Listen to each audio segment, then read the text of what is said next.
My name is Reese Perkins. I'm the chairman of the board.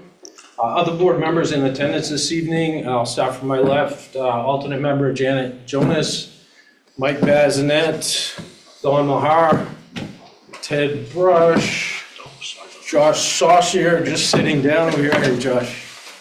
Jonathan Boucher, and Trish Hayes. And beyond Trish are the city staff group, planning officer Adrian Collette, development director Ann Krieg, assistant city solicitor Grace Innes, and John Terrio, city engineer, and a new guy planning analyst Brian Scannell. Welcome, Brian. And Rich May is here this evening because he's going to help us out with training. He is from the wastewater division. Stormwater, I'm sorry. Important difference. Thank you. We thank all those folks for being here tonight and helping out with this meeting. They're important to what we do, and this is important to what the city does.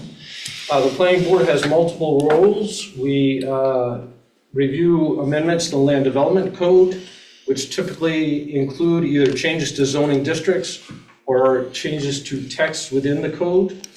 We do have one of those this evening. A reminder to the board that we typically recommend an ought to pass or ought not to pass, because these items are reviewed finally by the city council after the planning board reviews them. Second, we serve as the regulatory authority for land development permits, commonly known as site plan review.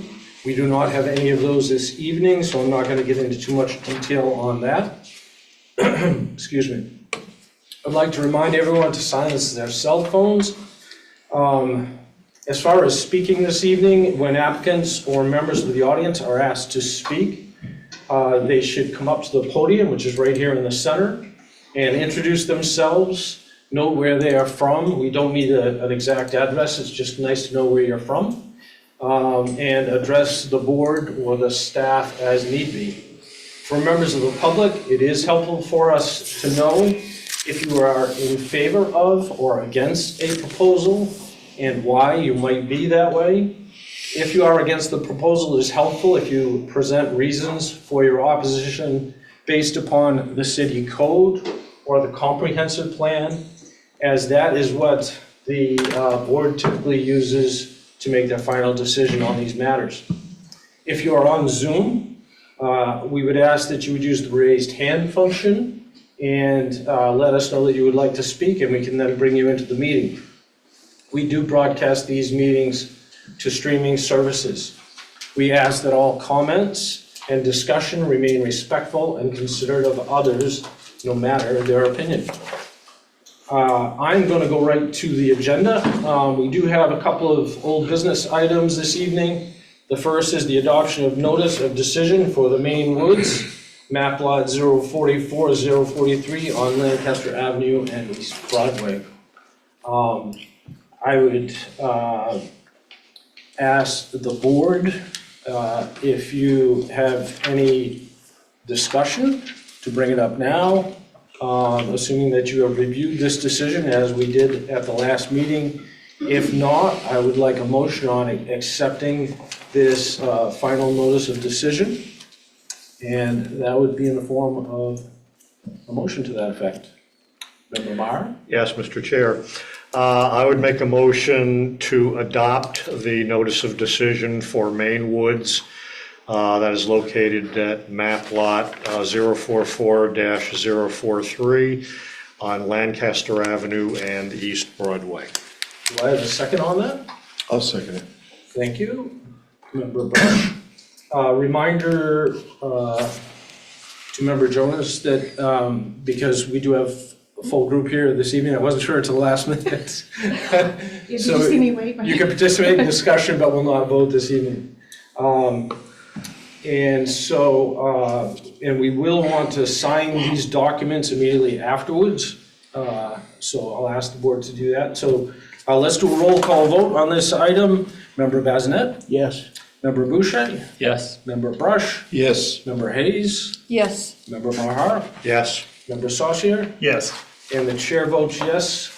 That is final adoption of the notice of decision for Maine Woods. Let's take a break and sign the documents. The blueprints and the decision are on the table at the center of the room, so the board should do that, and then we'll resume the meeting. And we do need all board members that voted to approve the project to sign it.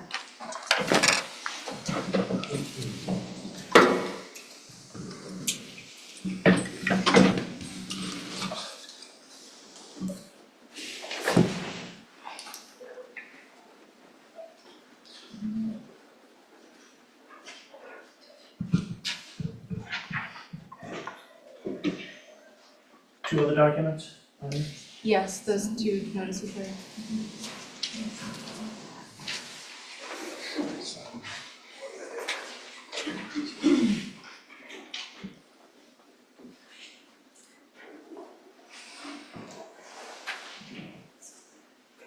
Just those two then? Faster, that's right. Fix the check. That worked for me.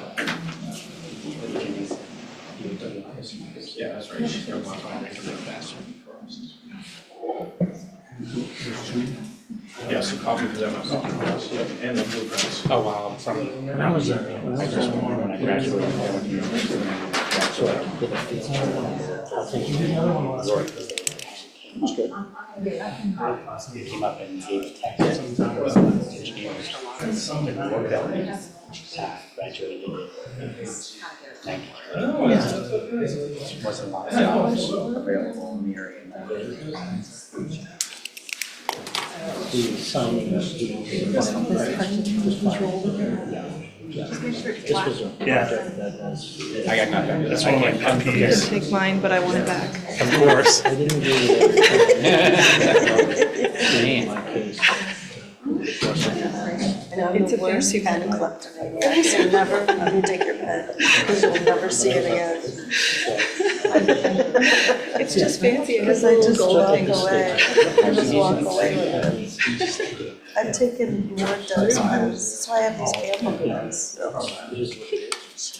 Yeah. A lot of those. Lori works at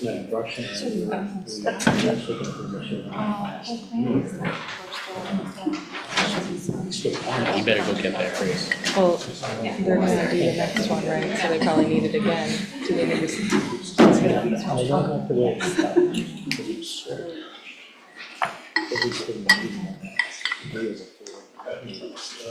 I miss you, Mike. I tried. We don't do that.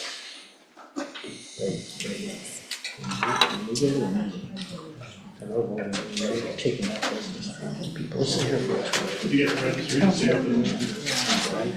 So they experience certain stuff.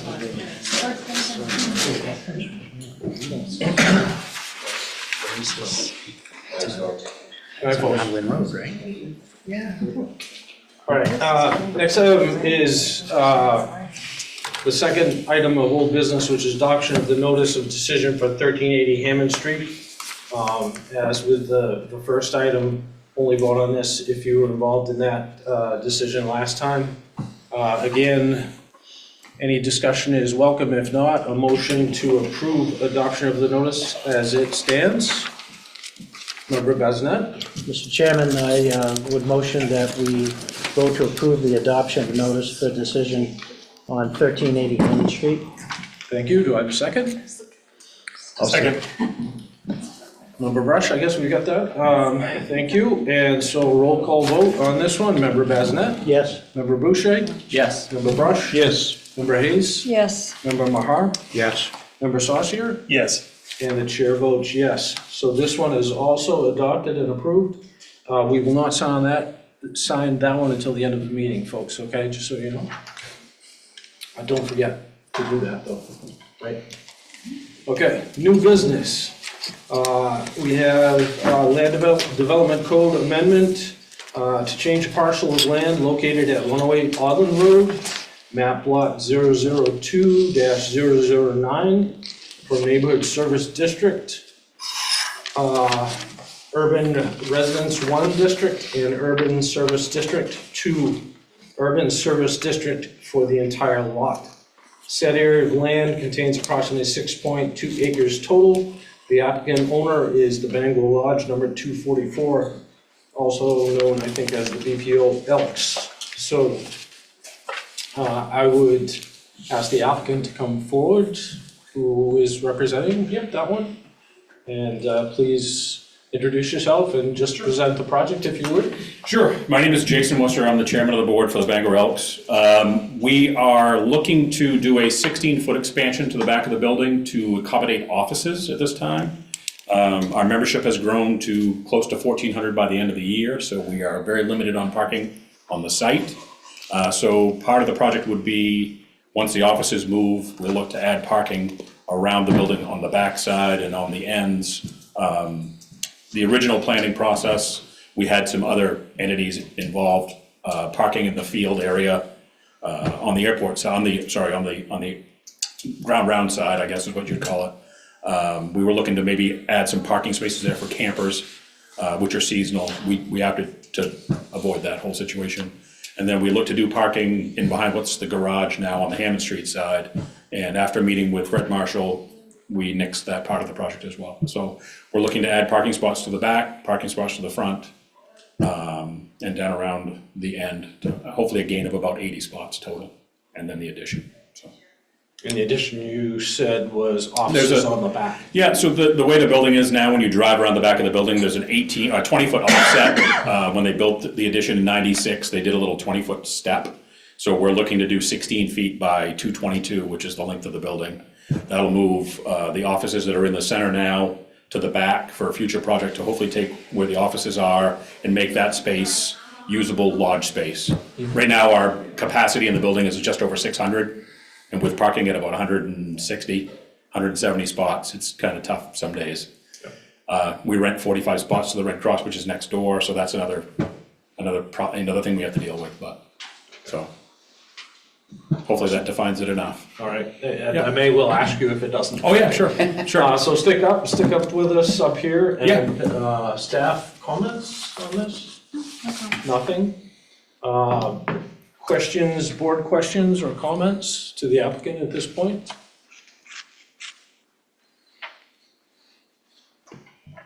I just have one quick question. Will it involve additional paving, Yes, so additional impervious surface? we're adding, I think it's around 15,000 total square feet. We did have a plan that was submitted by Fred Marshall to the city. I didn't bring a plan with me tonight, but I have it on my iPad, so I can actually look that up. Actually, I want to say it was 14,500 total square footage of additional impervious surface, yeah. Yep, so we'll encompass, after everything is all done with impervious surface, we'll be around 3.2 acres out of our 6.2 acre lot. On the ground round side, we're leaving all of that green space is gonna stay trees. The hedges in the back the Mildred Avenue side will stay. There'll be about a 50 or 60 foot buffer of grass on that side as well. So primarily what we're looking to do is change the zoning so we can add parking. When the zoning line, which I didn't realize when we started the project, the zoning line runs right at the back of the building right now.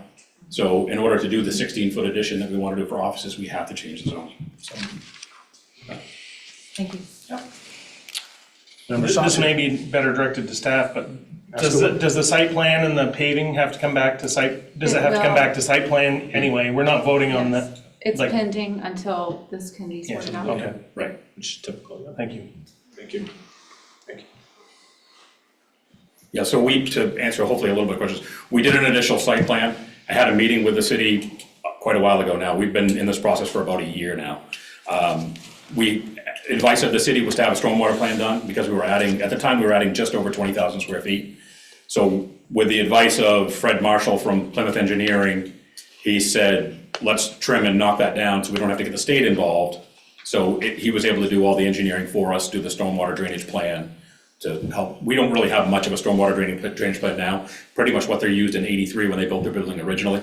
So all the parking lot kind of slopes to a kind of a swaled area in the front, and then it makes its way out to the Alden Road. So this is gonna make it way more controlled, hopefully for, like I say, we're not looking to do any future expansion to the building once we do the 16-foot. We're just looking to hopefully gain some parking spaces.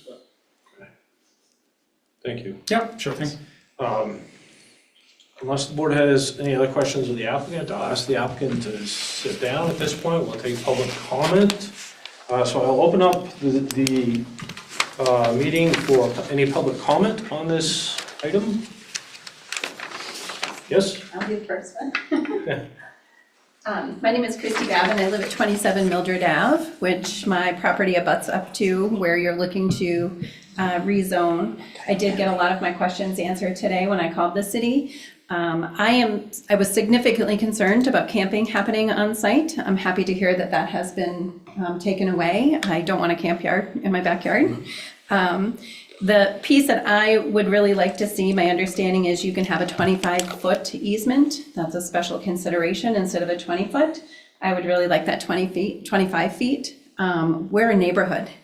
It's a small neighborhood, but it's a great little neighborhood. And instead of going on the side of the ground round, which makes more sense to me because there's no neighborhood on that side, you're looking to do construction and build a parking lot in the backyards of our homes, where our children, our grandchildren play, right? So I think that needs to be a consideration on your part.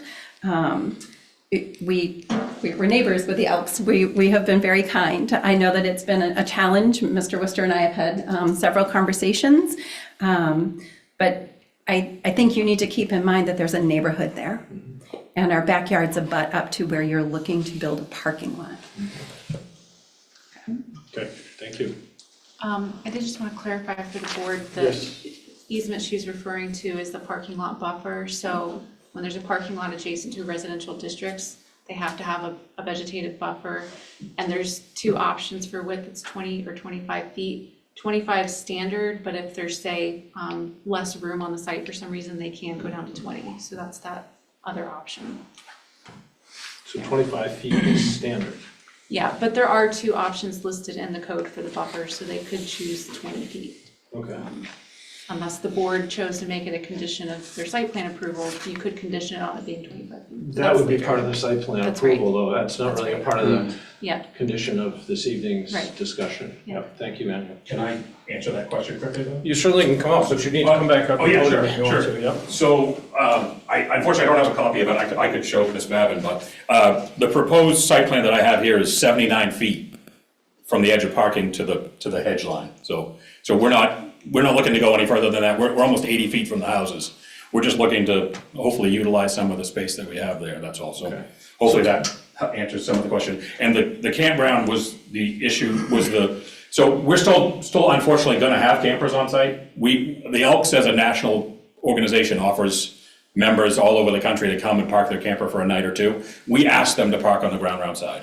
That's where we were looking to put the campsites, not anywhere near the residential area. We're trying to keep the noise down. I know as good neighbors, years ago, they planted a hedge line and they put up a fence the whole length behind their properties. The fence we addressed last year, because it was gonna cost us $50,000 to replace the fence that we can't see. So we were actually looking to, hopefully after next year's budget, which starts in April 1st, we're looking to rip that fence out, because the hedge has grown up to possibly 30, 40 feet tall now, so. So we try to maintain that, we are leaving a huge grassy space there, so hopefully that answers a little bit of that question. Thank you, and before you sit down. Sure. Again, we're not gonna resolve this evening. Oh, yeah, no. But since it's topic Yep. of discussion right at the moment, you don't have any problem with 25-foot restriction? Oh, no, not at all. Okay. This is, I mean, by the time this is all said and done with the drainage and everything, I mean, we're a not-for-profit, so Yeah. anything we do for over a $25,000 project, we have to go through tons of hurdles. So we're looking to do this once and be done. I mean, we're still looking at spending $150,000 to do what we're looking to do, and that's gonna take an effort on our part, so. Yep. So I just wanted to clarify that I mean, at best, we're 75 feet from the property line, Okay. so. Thank you, I appreciate it. Yeah. Sir, you had a question or comment? One of my questions was for him, Come up to the podium. sure, Thank you. was that, I guess I'm wondering what the Introductions. I'm sorry. Thank you. My name is Bud Neal. I live adjacent to that end, probably more on the ground round end, down on the Gray Street end. And I am on probably the furthest part away from the woman who was up here first. But in the summertime, with the windows open, 3 o'clock in the morning, you can clearly hear the dumpsters being dumped over there. And I know it's their dumpsters because we'd get up in the morning, we'd run up to Planet Fitness and do our thing.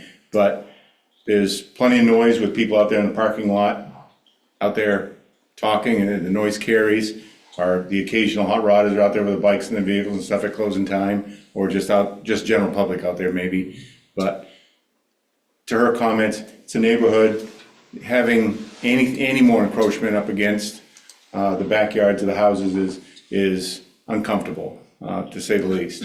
And I would agree that to push it more towards the ground round, get it away from the houses would be a much better solution. That would bring it closer to me, but it would get it further away from the majority of the houses that are there. And he commented, I think, that the buffer will be something like 75 feet. I don't know if that's like I don't know what the existing buffer is now, where the pavement ends. I know there's a grassy area, but if you add all that extra pavement, that water's got a sheet. I don't know where that water's gonna go. I'm pretty sure, just a familiarity, there's some few houses along that line, that those basements are already very wet. And you add some additional water sheeting and then less grassy, vegetation area, that water's gotta go somewhere. And you can I don't know how pushing it further towards the Red Cross is gonna make it go away. It's gotta go somewhere, and that's all. Okay, appreciate your comments. A lot of that, most of that, in fact, that you're speaking at tonight would not be really resolved until we get to the site plan process, which is the next step. So we do a zone change first and then get to the site plan process. Rich May, who's here this evening, he does a lot with the stormwater. He would make sure that stormwater was handled properly, and his group would do that. And so a lot of that stuff is handled at that point, not at this point, but it certainly will be looked at. To that comment, they came through our neighborhood maybe 5 years ago, and there was funding put in to put additional stormwater lines in. Gardner did one year, and then I forget who the other group was that did the following year. I'm pretty sure that there are people in this room right now that'll tell you they have more water in their basement now than they did before they did the stormwater drains. And that's pretty sad when you can't use your basement anymore. So, not to mention the cost if you wanted to try and use it and put up with all that. So I'll just leave it with that. Thank you. Okay, appreciate your comments. Would you like me to address any of that, or do we just skip it? I think we should wait on all of that until Okay. we get the site plan review, really. It's Okay. not, I don't think it's wise to take too much time on That's that, fine, because we're that's just gonna fine. rehash it all again, Sure. so. Yeah, and at that point, we'll have blueprints, we'll have the engineering studies, so forth, and so on. Thank you. Anyone else want to comment? This gentleman? Good evening. My name's Shelby Thomas, and I live on Mildred Avenue in Bangor. I just have a few questions. The first one being, what was the original zone, like 1980, of this parcel? What was the zone that it was in? Do we know that answer? So we weren't able to find the zone map from that time, but we did find the land use plans for a couple decades around then, and it was designated commercial or civic and institutional in both of those land use plans. So that whole area was designated civic and institutional. So it was not residential? I don't know what the zoning exactly was, but the land use designation, which basically says it's generated from a comprehensive plan, and it says this is what we intend this area to be used as, basically. Okay, and then the next question is, in the 1981-82, when the Elks were getting ready to build, was it rezoned at that point? I wasn't able to find any records on that. We did look through everything and we weren't able to find that, so. Well, my comment is that it's very clear on this map that you all sent out that current URD1 that's on the Elks property is there for a reason. And at some point, it had to be rezoned, and yet that part of the property was left as residential. And I've heard rumors, and when I bought my home many years ago, that the reason was because there was a commitment made by the Elks at that point with the city and with the neighborhood that we would have this buffer that currently exists there. And so coming in now and changing that over to all, it should, if they wanted it done, should have been done when it was originally accomplished, unless some deal was made. And I've been trying to find out the deal, but no records, for some reason, from 1981 and 82 don't exist, which I find interesting. But my comment is that I would like to see the planning board postpone a decision on this until we can find out why, when this was rezoned to USD, why this strip of land in through here was left residential, which suggests by someone from you all that works here in the office, that just, she said, just looking at this, that was probably all residential originally. So it had to have a zone change in order to come to this zone. Why at that time, if they wanted to zone it to commercial or building whatever, they didn't do the whole property? And the reason for that was, I was told, because there was a deal made between the city, the Elks, and the neighborhood that they would put this buffer in, they would build the fence that they currently have up, and the gentleman explained, hopefully they're gonna repair it because it's in disastrous position. Last year, I redid my section of their fence. And now they planted the trees, which was all put in there as a buffer zone, including this left residential, so that parking and that type of thing could not take place. They have enough property at the southern end here to add the additional parking spots that they need. I don't know why we have to give up our buffer that was, I'm sure if we could ever find the records, that would indicate that this was a deal that was cut to do it. So I ask that we postpone this on a decision from the board until we can get to the bottom and find some records. Now, they have to exist. I also called and asked, were we able to find their original building permit and information regarding what they were going to do? Because that might shed some light on it. Did we find that? I wasn't able to find that either. Hope this isn't Southern cooking. Thank you. Thank you for your comments. Am I allowed to speak again? Am I allowed to do that? You may. Okay. Please keep it brief and I to the will, point. I promise. So I just wanted to speak to his comment because I just purchased my home about a year ago. And that was a big question of mine when I bought it, coming back to Bangor. And my attorney could not find documents either prior to the 1995 construction that they did. But it was his understanding and my real estate agent's understanding that that is zoned that way purposely because when the Elks built, they wanted to make sure that the neighborhood remained a neighborhood. And it's one of the reasons I said, okay, I can do this house, right? Perfect little neighborhood, but it has that green space. So I was under that impression also, so I wanted to support you in that, so. Thank you.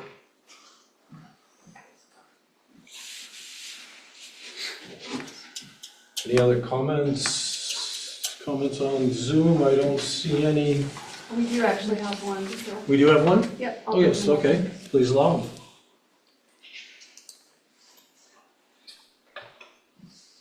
Hello, can you hear me? Yes, we can. Thank you. My name's Jeremy Lee, and I'm also a resident of Mildred Avenue. Was unable to be there in person today, so I appreciate this opportunity to join remotely. I just wanted to second Mr. Thomas's concerns and comments. I do feel that bears looking into before any decisions are made. The point made about space in another direction, I think, is also very valid. And I also wanted to pose a question regarding a zoning change. I know the gentleman from the Elks said that they didn't have intentions about building the RV park at this time. However, if a zoning change were made, would they still have that option, or would they need to reapproach the planning board if they wanted to make changes of that nature? Thank you. No, for the board's clarification, this zone change would not allow them to do RV camping, so. Thank you. We're not actually looking to do RV camping, just to allow space for 4 or 5 campers at a time throughout the summer without chewing up parking spots. That's all we're looking to do. So, like I said, we've kiboshed that idea in the sense that they're just gonna park in the parking spots like they've done for 30 years, so. Thank you. Okay, I see no one else on Zoom. I see no one else in the room with their hand raised. I'm going to close the public comments section of the meeting. The board, we have time to review, discuss, answer questions. Anyone? Chair, Member Bazinet? I think the citizens have a point. I can't remember a request for a zone change where someone has raised this issue before. I think it bears looking into further. City keeps the records. We're not going back too far. I would think they might be in storage someplace. Where that is, I don't know. Anyone else have any? Member Saucier? It looks like this was a subdivision, some sort of subdivision or site plan done by Shepherd, Scheik and Garster in 1977. There could be potentially some information about that in there. I just pulled it up on the deed site, the Penobscot County Deeds. It references a site plan. They're obviously still in business. Map file D11977 is the subdivision plan. And that was obviously in 1976 and 77. So I would think it would have gone to the city then. Let me just add to the end, it is kind of a unique configuration where the zoning overlaps the property boundary. If we had come in here and there hadn't been any neighborhood opposition to it, I probably would have said, well, this just makes it more consistent, but it is a valid point that it there could be a reason for that. So I will just clarify, Yes. we weren't able to find anything in the digital files. We have limited access to City Hall to get into the old files right now.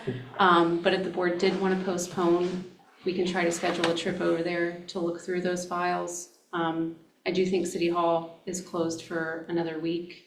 I would need to check into that, so it might be some time before we can get over there, but I can do that if you would want to postpone. Anya, have those files been digitized or are they not? There are times where some files haven't been digitized, so. No, so there's no set guidelines then? No, I mean, when we find them, when we have to open up old files, if we find things that aren't digitized, we do it. Yeah. But there hasn't been a whole-scale digitization of all of our files. Understood. Any other? I was gonna say, the subdivision plan should be on file at the Registry of Deeds according to this. Yeah, you can probably find the subdivision plan, but records as far as the zone change, any site plans that were done, those probably won't be at the registry. They would just be in our. Not a files. condition, it wouldn't be a condition of approval or anything. Having them recorded, is that what you mean? The condition of approval for the subdivision, maybe it was a condition of approval for, It could maybe be on the subdivision plat, but it might not necessarily be, so. okay.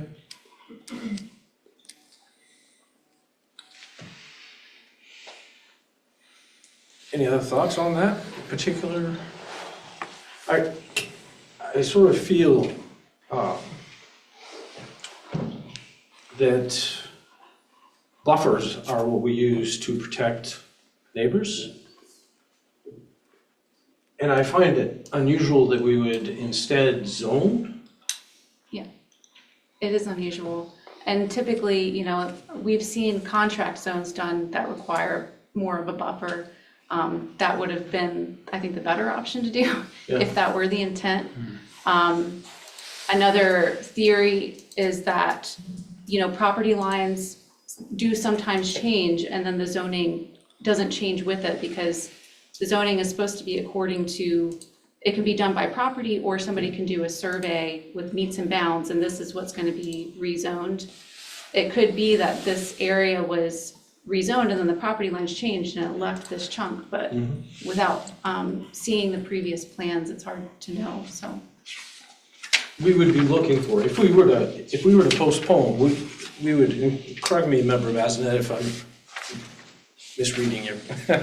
We would be looking for intent for purpose of the zoning of the URD1 at the edge of that property, Yes. right? Which may or may not be found, I guess. Right. Do we know of this having been done anywhere else ever? I haven't seen this Yeah. anywhere else in the city, so. Might it be worth a question to David? Subject. No, the previous city planner? Oh, Oh. Dave Gould. Yeah, Dave Gould? yeah, It's possible that he would know. you might. Yeah.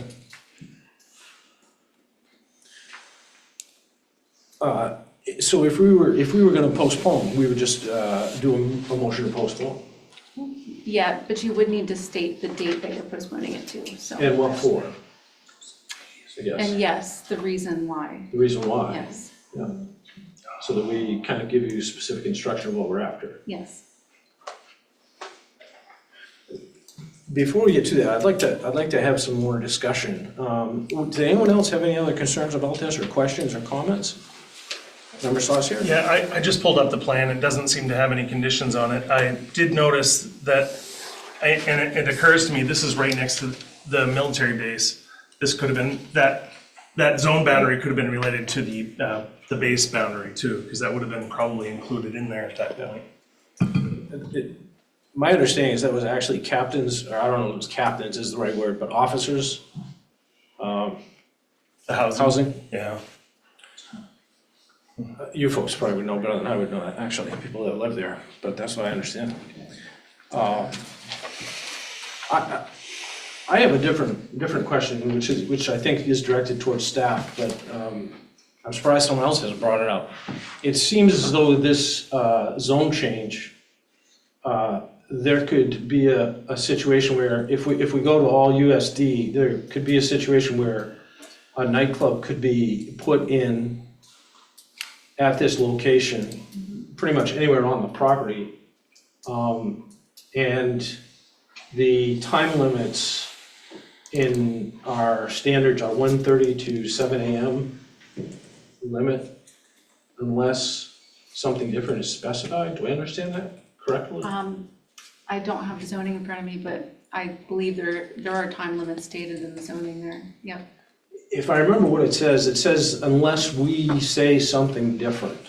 And my greatest concern for you all was if the Elks someday isn't the Elks anymore and they decide to sell this property, that somebody comes along and puts a nightclub 20 feet behind your house. And they're open till 1:30 in the morning, which would be devastating, I think, Marijuana store. for you all. And I'm asking, I guess, if we were to approve this, do we approve it with restrictions on that? Or can we approve this with restrictions on the time when they would be open? That would be No, site plan development issue. No, it would really be contract zone, you so could do they a would have contract to. zone. Yeah, they would have to come back for a contract zone application. Hours of operation is something that you could stipulate in that, but not with the site plan. Okay. It's beyond it. So if we pass it as is, without a contract zone, the potential is there. Yeah. But you could do a contract zone and specify an area not to be developed on the back as Yeah. part of that contract zone. Yeah. So maybe that's the more straightforward path to. Way to get there. Yeah.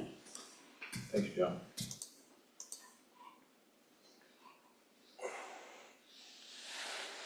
Any other board member comments or questions?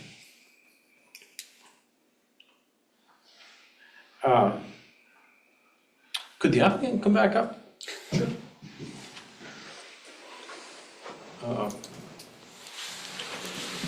So if we were to postpone this, and I don't know if it would be something that would be able to be accomplished by staff by the next meeting, but I would say if not by the next meeting, certainly by the one after that. Yeah.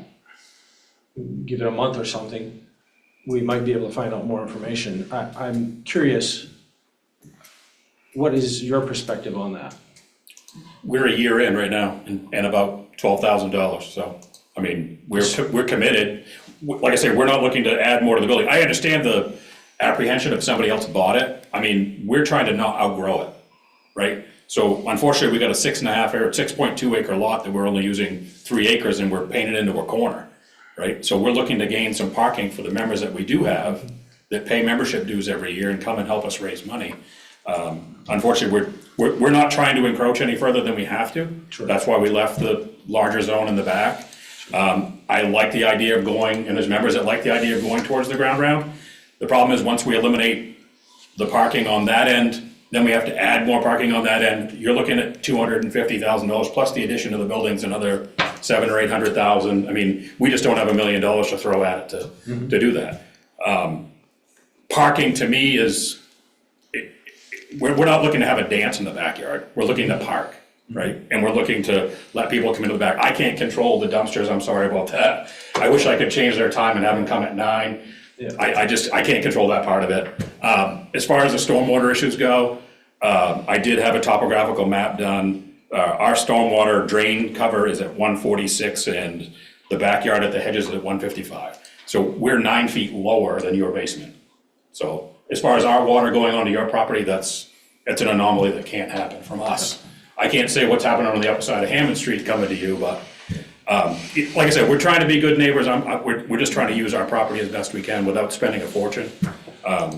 So getting back to the question at hand. Yep. You would like to move this along as quickly as possible, but you would be willing to wait if. We were hoping to start in the spring. Yep. We still have to do bids. We have to send it out to bid and have people, once we get past these hurdles, we have to put up for the bid process. Then we have to get the Elks to approve us borrowing money. Then we borrow the money, then we get things rolling. So we were looking, if we could start in April, it would be great, but I guess the question I have based on some of the comments was the URD line that goes at the back of our building, would there not have been a setback at some point between that URD line and the USD line? Because the building is literally like 2 feet from the URD line. No, there's not setbacks. So we could build all the way to zoning. that corner or whatever? There's setbacks when it comes to like, so you have USD, here's your line between USD and URD1. Yeah. When you put in the parking, there's a required buffer of 25 feet Sure. between that parking and the URD1 line. So right now, we have parking that goes pretty much through the URD line as part of the original thing that they did in '83. Yeah. So, I wasn't part of it back then. I have the original site plan from might have been Shike back then, I'm not really sure. I have the original, we had that redone by Pliska and Day, and then had another one done by Fred Marshall, and like I said, it's been a bit of a process, but I totally understand their concerns. I wish I was a way for me to build a soundproof wall and afford it to be able to do it, but unfortunately I can't, so.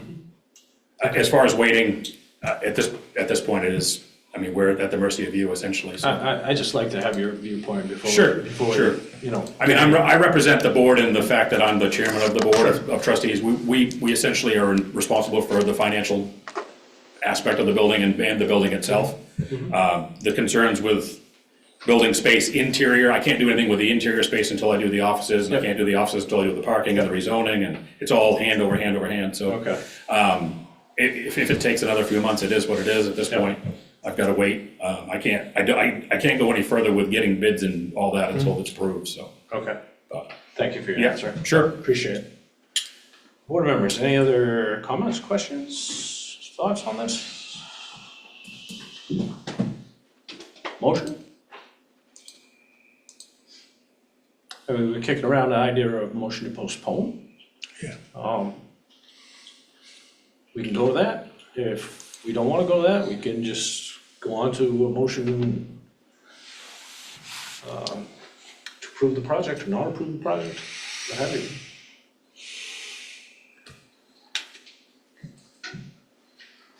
Would it be reasonable, Mr. Chair, to expect that we could get that answer within a few weeks?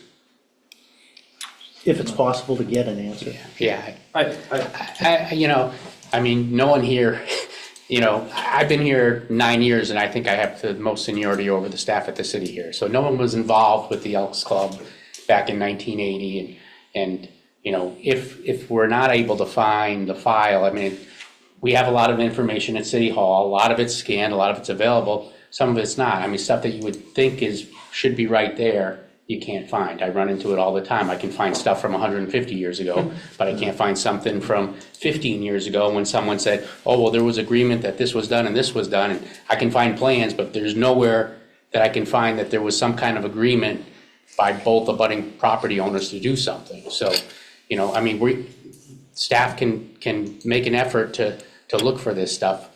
And whether you give us 2 weeks or you give us 2 years, we might not be able to find it. And there's no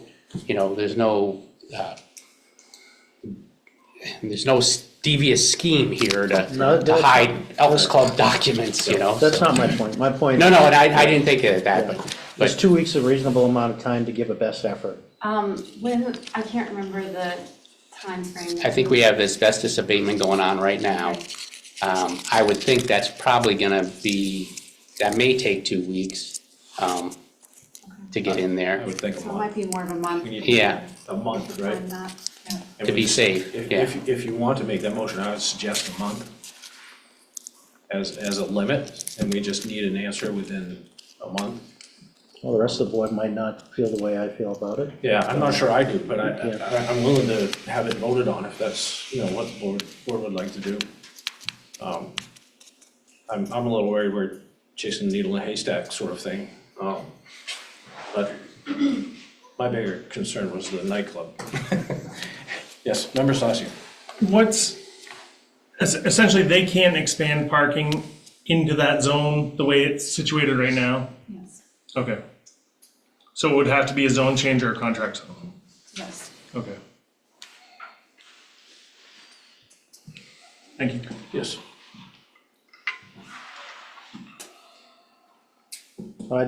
Chair.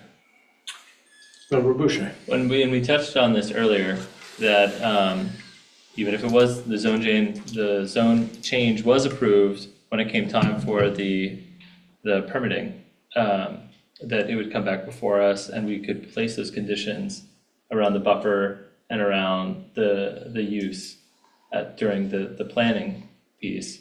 And maybe that would be the more appropriate time to understand what we're trying to accomplish in that sense. I think we've already kind of talked back and forth on this, so I think, I just wanted to, I'm leaning in that direction too, that we work on meeting the needs of the community and the site plan and the owners during the site plan review, rather than during the zoning discussion.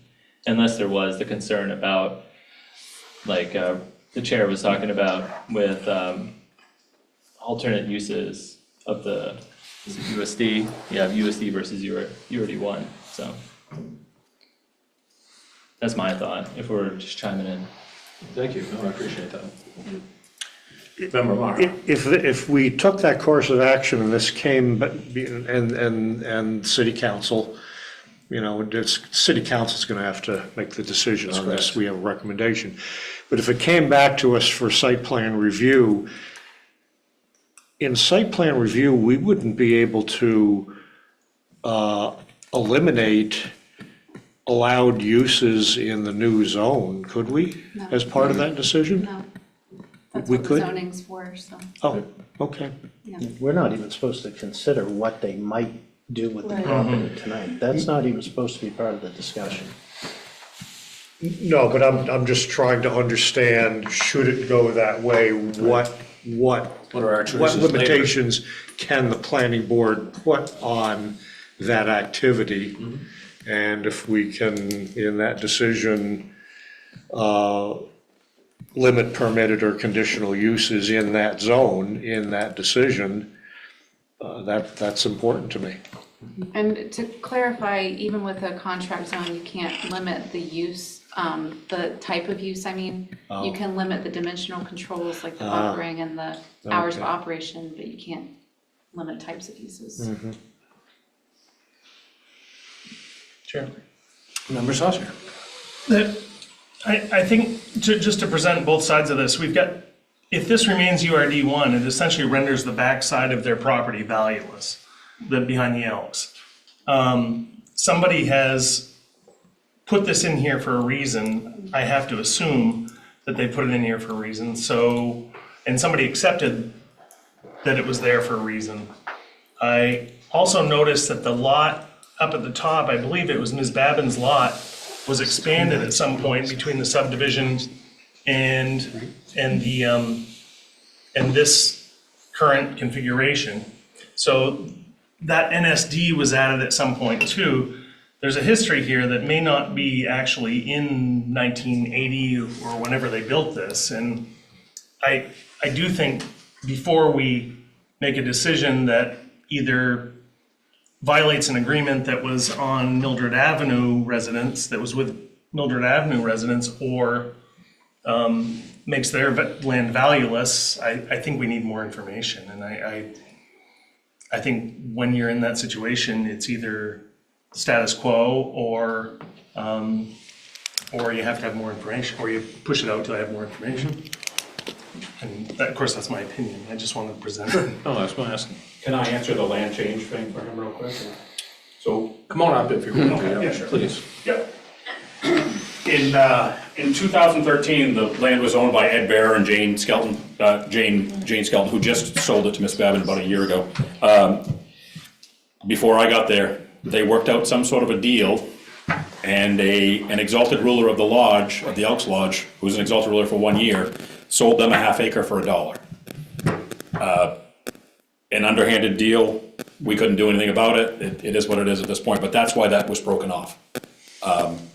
You know, Ed's a lawyer, he's smart, so is Jane, so they figured out a way to acquire a piece of land for $1 that never should have been sold, because it wasn't his to sell. So that's the answer for why that changed. Is the other part, is when that zone changed and was added to that NSD, maybe was that when that URD? I don't know if Ed changed the zoning. It was changed in 2013. We do have records for that. Just for that parcel though, Yeah. just for that little piece? So of he it was wasn't- looking, I think, to build the house in 2013, which is why he needed Elks property to do it. And I don't know how his was zoned, I know he had to do a zoning change. It was actually sold to 33 Realty Group, which was Jane Skelton's group. 3 months later, she sold half of it to herself or her husband, and they built the house. So I think it was just a matter of attaching to what we had to make theirs work, so. But anyways, if that answers the question. Thank you. Yeah. I know you want to speak, but I'm going to ask not at this point. I think, you know, we're dragging out here a little bit, and I'm sort of inclined to see if we can get a motion out of the board. I mean, if we want to look at a motion to postpone,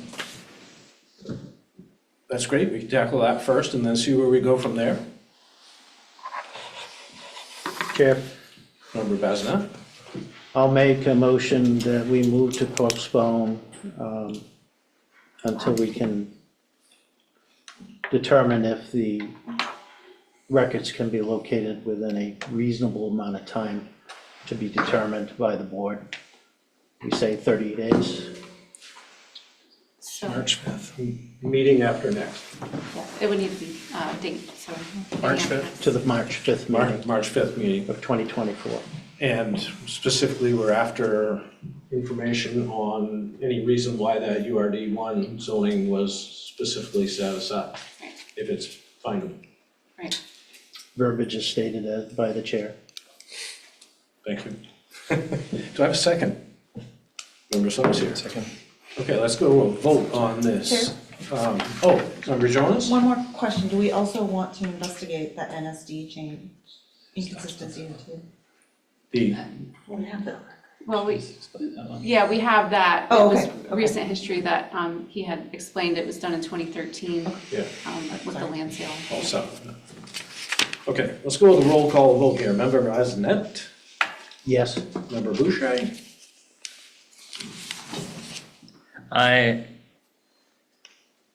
So because I struggle to see what would be unearthed that would require us to use zoning to define buffers, I'm gonna say, no, I don't think we need to reschedule it.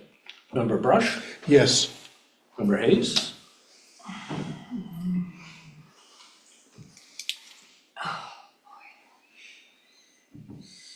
Yes. Member Mahar? Yes. Member Sauter? Yes. Chair votes no, that's 2 noes and 5 yeses. Motion passes to postpone for 2 meetings and come back to this item at that time. Thank you all for your patience. Okay, so,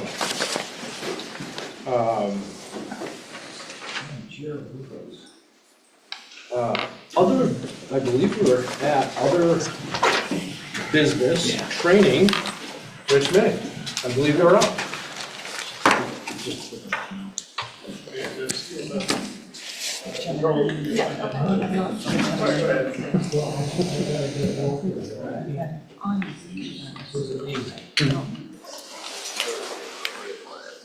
Hey, Anya.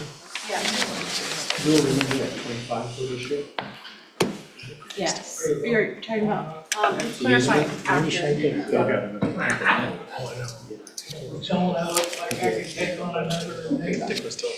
I like it.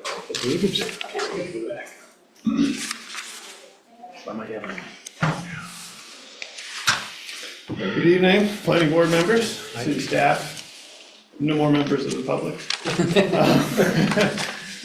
Welcome to the annual round of stormwater training. I think I've spoken to all of the members before except the alternate member Jonas. Try and keep it brief and try and keep it interesting as much as possible. The goal for tonight is just to educate you on what we are required to do as a city that's permitted by the Maine DEP for stormwater. So we move in 5-year cycles. We're in the second year of a 5-year cycle now. So we're sort of used to some of the new things that we have going on in this newer permit. Most of the work that goes towards permit compliance is in the engineering department. We have some cooperation with other departments, obviously, that need to do things as well. Wastewater, Public Works, Parks and Rec are 3 that are sort of at the top of the list. And we do have a stormwater utility fee in town. As you know, all property owners pay a fee for the impervious surface on their properties, and that's what funds this compliance effort. So just as a reminder, we have several kinds of stormwater systems in the city. We have storm sewers. Those are strictly collecting rainwater, melting snow, and they generally discharge to the nearest water body without getting any treatment. Sort of related to that is an urban impaired stream. That would be receiving water of some of these stormwater discharges. And we have 6 of those in town, which is a little bit unusual for a city in Maine. Most have a few, some have, will all have less than us. So, And then we have sanitary sewers, you're all familiar with those, you know, you use your interior sink, you flush the toilet, it goes into the sanitary sewer, it goes to the wastewater treatment plant, goes out to the river and is relatively clean at that point. And then we have what we call combined sewers, so those carry sanitary flows from interior drains, also collect stormwater from the street and other areas. These are what give us combined sewer overflows. We've done a lot of work in the city in the last 35 years or so to separate sewers, but we still have many, many combined sewers in town, and it's gonna take many more millions of dollars and many more years to keep working on those. So this, what I have here is sort of the basic nuts and bolts of the permit. It's divided into 6 major sections, and this is true throughout the country. EPA administers this permit. In Maine, the DEP has delegated authority, so they administer the permit here in the state. So we have 6 MCMs, or minimum control measures. MCMs 1 and 2 involve working with the public, trying to educate them on what stormwater is and why it's important. Most of that work is done through the Bangor Area Stormwater Group, which the city is a member, along with 6 other municipalities and 5 governmental type organizations that are smaller and within those cities. And the Bangor Area Stormwater Group does outreach work. We do some events every year, and we'll get a little bit more into those. MCM3, illicit discharge detection and elimination. We're looking for pollution sources that are known, trying to keep them out of the stormwater system and deal with them more appropriately. MCM4, construction site runoff control. Mostly sedimentation and erosion control is what we're looking at there. MCM5 is post-construction stormwater management. So when a site gets developed and they have stormwater treatment controls, we're making sure that they're keeping up with the maintenance on them so that they're working as they should. And then MCM6 is pollution prevention and good housekeeping. So that's for our own operations. We're making sure we're not causing any more problems than anybody else, and hopefully being a little bit more mindful on those items. So as I mentioned, Bangor Area Stormwater Group, it's a collection of cities and towns in the area. We have Hamden, Old Town, Orono, Milford, VZ, Brewer, and Bangor that are sort of the municipalities that are involved with that. So we do some events. We do yearly street and cleanup events. Different communities have different schedules for that. They used to be mandatory, they no longer are, but we're still welcome to folks that want to put those on and try and facilitate that. You can see the storm drain stencil that I've got there on the screen. Those are something that we did for a long time as well. We do typically have a booth at the Maine Science Festival, which takes place in the spring. And actually, we just got into the Maine Discovery Museum. They've updated their river exhibit, and we have some information on the wall there to sort of go along with the water theme and let people know what stormwater is and some of the things that can prevent stormwater pollution. Here's an example of an ad we actually had many years ago that was on the back of a bus, but this is the sort of things that we're trying to get out there, that if it goes in the drain, it's going to the closest stream or river, and we need to be mindful of that. Some more information on the BASWAG website. So MCM3, illicit discharge detection and elimination, this can deal with a couple of different things. It can deal with sort of chronic pollution where you may have, your interior drains in your house actually go to the storm sewer instead of the sanitary sewer. And that has happened several times since I've been here in the 8.5 years. We discover those and reroute them to get them to the sanitary sewer. Spills and dumping, those are sort of a one-time sort of incident. We need to make sure we're cleaning up and dealing with them appropriately.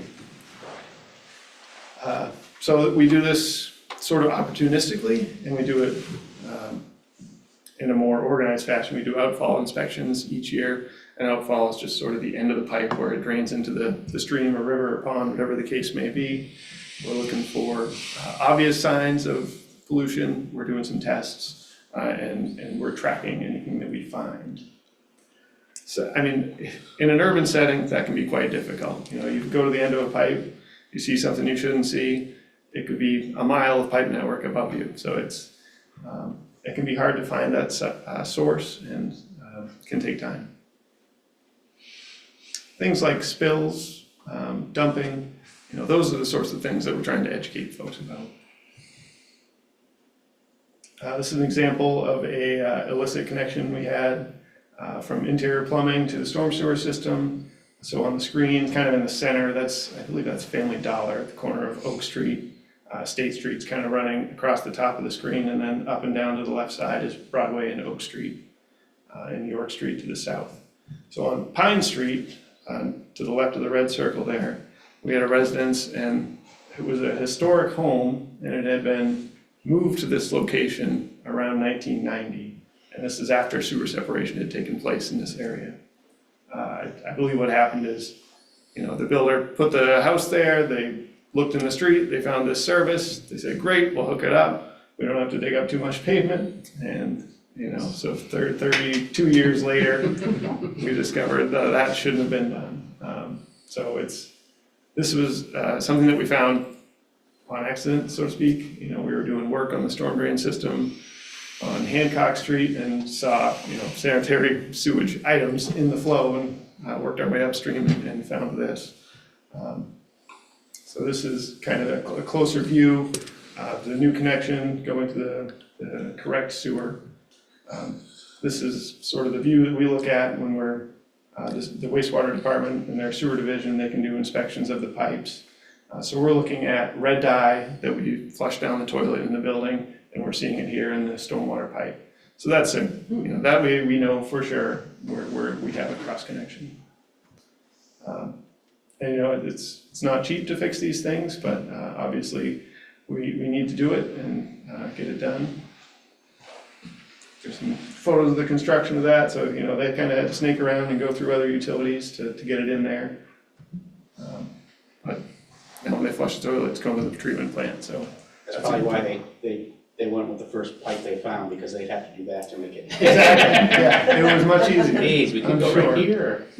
That was just this year? That you That was- discovered? That was last year. Last year? Yeah, so we. Or 2023 or? Yeah, it was like November or December, I think, when we actually did the construction. That was part of the Essex Street stormwater project. Yeah, when we did Essex Street, that's when we found that. Then you found one down in Cerritos too, right?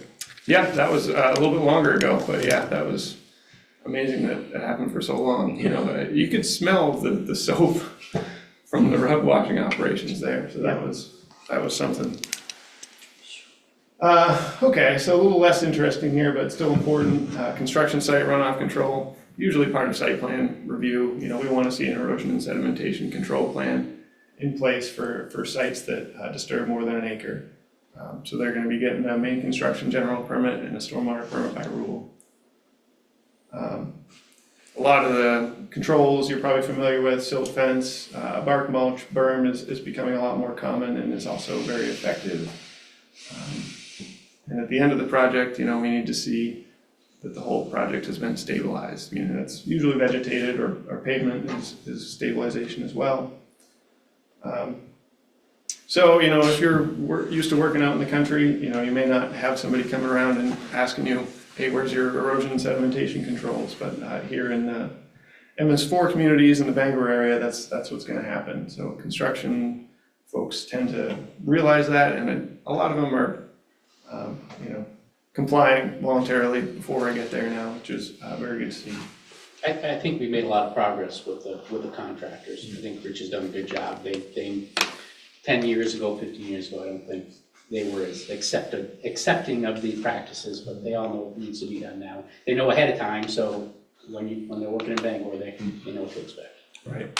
I think that planning ahead saves them time, saves them headaches, saves them money in the long run. So it's good to see that. We do have to do a little bit more frequent inspections with the new permit. Not a huge deal, but just one little change. Each permit cycle ramps up just a little bit more. They're always adding, never taking away. Here's an example of a silt fence. It looks messy, but this one's actually put in correctly. So the fabric actually goes into the ground and then it gets backfilled so that water will run into it and actually pond the sediment will settle out and the water can leave the site as clean water, not looking like chocolate milk. It's a little bit hard to see with the zoom in the way there, but you can see the bark mulch berm at the edge of that site. Here's that same bark mulch berm in a different part of the site. You can see the erosion has taken place, but there's a pile of soil up against that berm, so that's doing its job. This is an example of some catch basin protection. It's a good last resort right there, if you can't stop it before there. And then here again, we have the same site where we just saw the bark mulch berm. This is growing grass that's going to be stable. Rain can hit that and the soil's not going to get washed away. That's what we're looking for at the end of a project. So post-construction, as I mentioned, this is looking at the different treatment solutions that we have for controlling stormwater. Generally, all these are going to be designed to slow down stormwater, remove pollutants, and then release it and more slowly to sort of mimic what the site was like before it was developed. The most common things we see now are like an underdrain soil filter pond. It's, in dry weather, it's just going to look like a grassy or landscaped area, and in very wet weather, it's going to be flooded for 24, maybe 48 hours. Those are some of the more common things we see now. And we do need to get inspections of all these stormwater treatment structures each year by the owner. That's part of the permit that we're under the control of here. So that's another thing that compliance just keeps getting better. People are tending to expect it and planning for it. Yeah, go ahead, Josh. I thought wet ponds, I asked John about this a little while ago, I thought wet ponds were no longer an acceptable means for treatment because they just generate heat. That is a disadvantage of a wet pond. They have to have some sort of filtration. That's what I didn't think just a standard old wet pond was Yeah, I don't think they accepted have by to DEP. have, they have to have a filter bench. An underdrain bench, yeah. Yeah, an okay. underdrain Well, bench, oh, they yes. have to drain to an underdrain, right? Yeah, okay. Right, at least, yeah. But yeah, they So they can definitely still have a keep wet some- reservoir, but it has to come up into a bench. Right. Yeah, that's how it drains. I mean, the water rises and then it goes over the bench.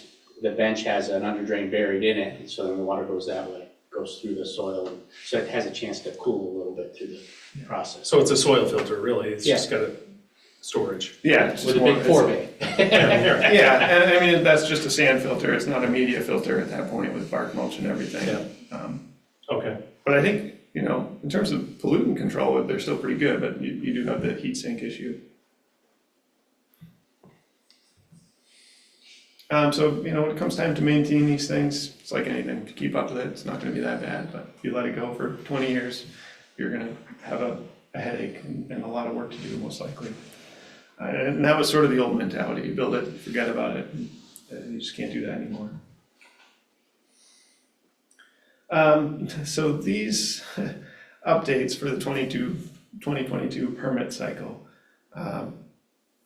low impact development was pushed for pretty hard by an interest group. And it's in the permit, and we all did as we were required. We submitted a model ordinance that we were gonna enact in Bangor, and that would have been originally required to be in place by July 1st, 2024. Technically, it still is, they haven't changed it. But Maine DEP got an appeal from Friends of Casco Bay. So when the appeal went through, EPA reviewed it, and they basically said, okay, all these model ordinances that Maine DEP said, okay, great, you guys are good to go. That just didn't work out. And so now we're waiting for the permit to be reopened to get a new timeline on LID. Concurrently, we're having stormwater management law is getting updated. We're hoping that those are harmonious and can be one and the same, more or less, so that we're not doing something different than the rest of the state. So that's an ongoing process. I don't really have a definitive timeline for you right now.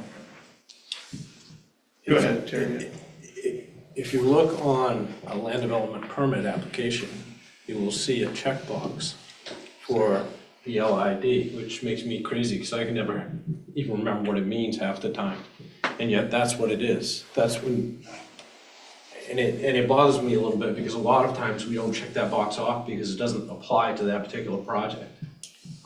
We had one recently where they were just doing interior changes to the building, so an LID is not even applicable. But I bring it up because that's where you guys see it, is when you see the application for land development permit, there's a checkbox on there for LID. And yeah, LID, in terms of applicants checking that box, they're usually doing it, are we treating stormwater? That's their yes or no, but there's more to LID than that, I guess, so, yeah. All right, MCM 6, pollution prevention and good housekeeping. This is for our own practices and our daily routines as a city.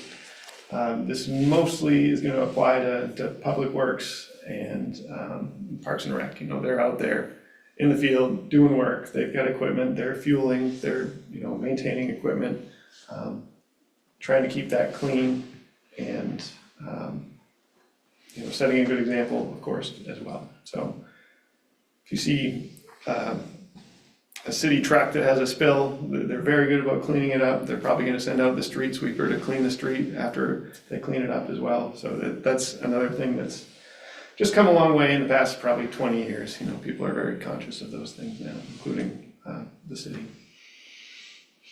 And Public Works is doing the stormwater system maintenance, and sewer division does the sewer maintenance.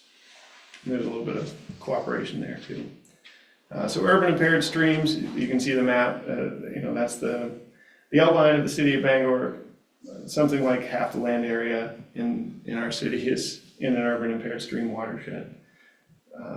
So with this permit cycle, we need to be doing 3 actions per stream.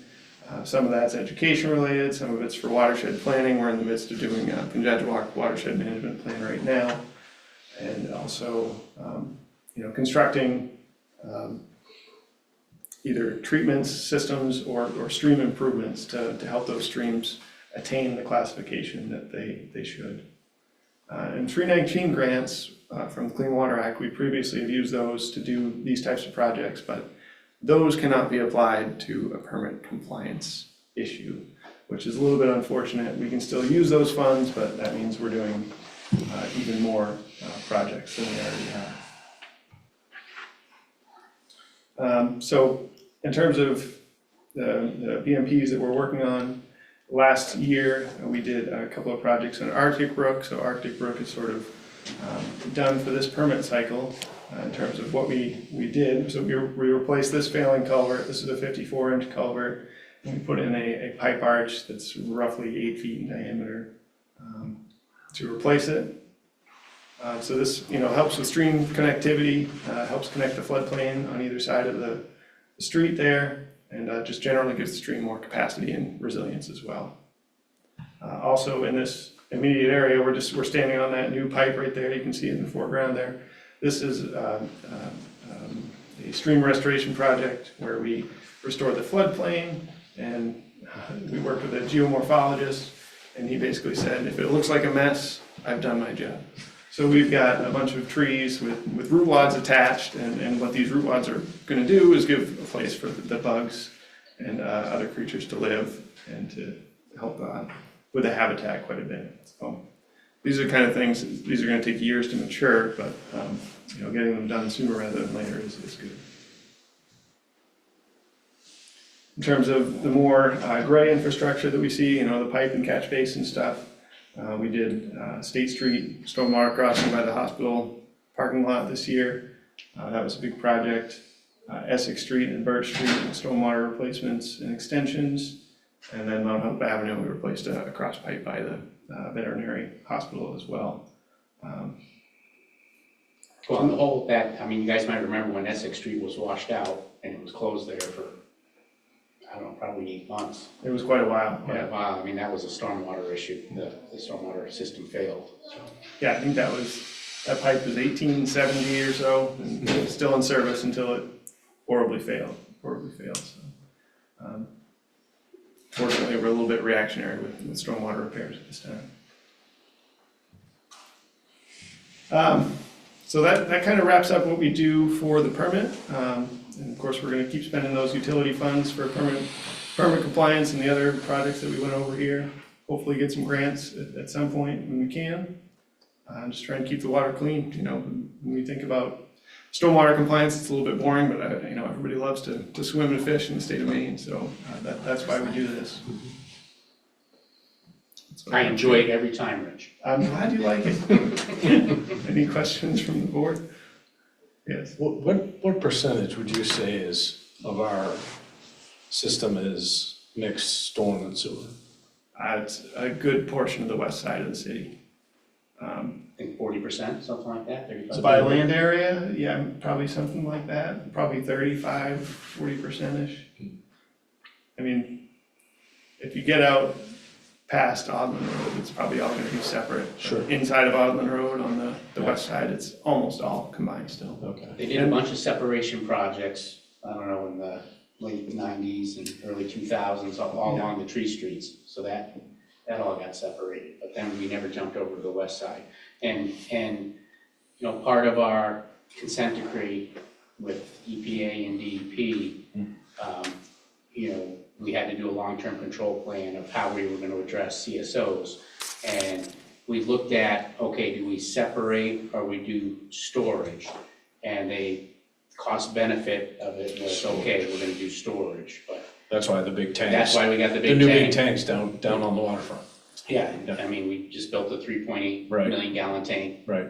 2 years ago now, I think it is, maybe a year and a half ago. That's working well, but we're supposed to, you know, within 5 years, we're gonna have another big tank project up near Bass Park. And then there's, you know, that long-term control plan included another tank right on the west side of Investigating Stream, kind of like near Broad Street Park. Sorry. Used to be Gomez Park, something in there, but I think we're, you know, I think we're gonna have the two big tank projects, and then we're gonna do a little bit of analysis and see if we need that final tank, or maybe we can do some select separation projects to reduce the CSOs. But this is an ongoing, you know, that was a 20-year plan, I think, and we're, you know, 8 years into it now, I think, so. We have a question from Andy Hamilton on Zoom. Oh, okay, let's bring him in. Andy, you're good to go. So, can you hear me? Yes, we can. Oh, great. So I just wanted to say to the city, as an environmental attorney who's been working with stormwater in Bangor and elsewhere in the state of Maine for about 30 years, Rich May is a remarkable resource for this city, and John Terrio and the city are lucky to have him. I just want to clarify, Rich, that my understanding is that although with the TMDL model, we've got an impervious cover model, that it is only the ISR ratio that is binding as a land use matter on property owners in Bangor, and that DEP has itself confirmed that it is the impervious surface ratio or any other governing ratio for how much of a property can be covered by impervious surface that controls, even though there's this confusing element called the IC model, the impervious cover model in the TMDL. And only other question is, isn't the watershed management plan an element of what Bangor is bringing forward for the urban impaired stream areas of the city? Yeah, so just so everybody else in the room understands where Andy's coming from here.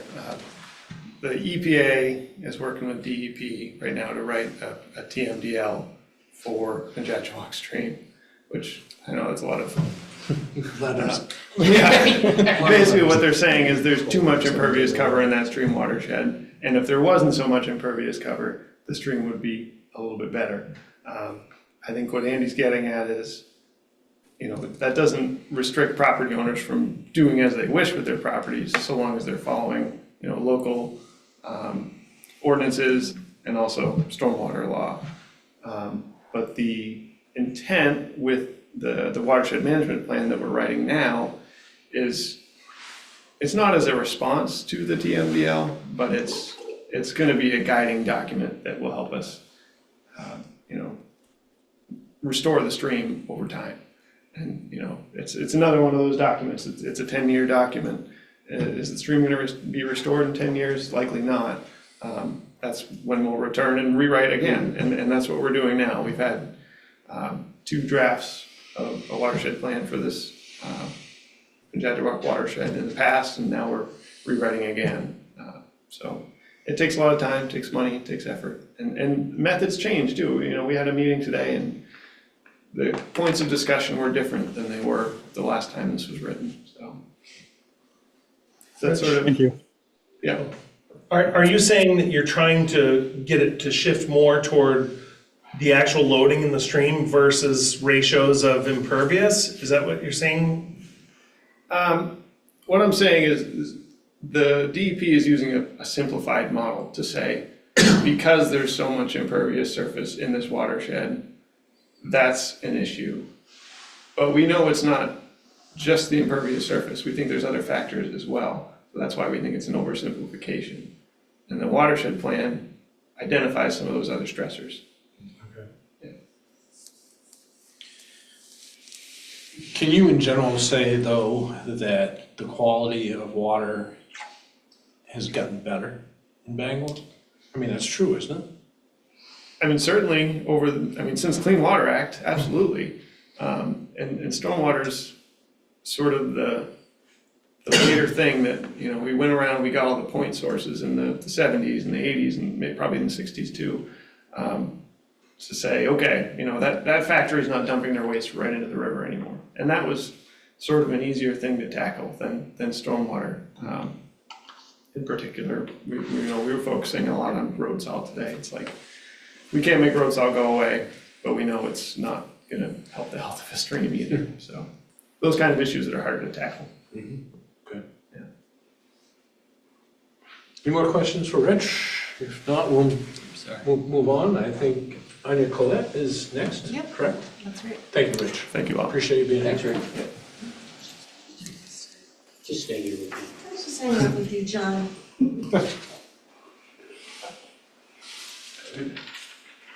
Thanks, Rich. Thank you.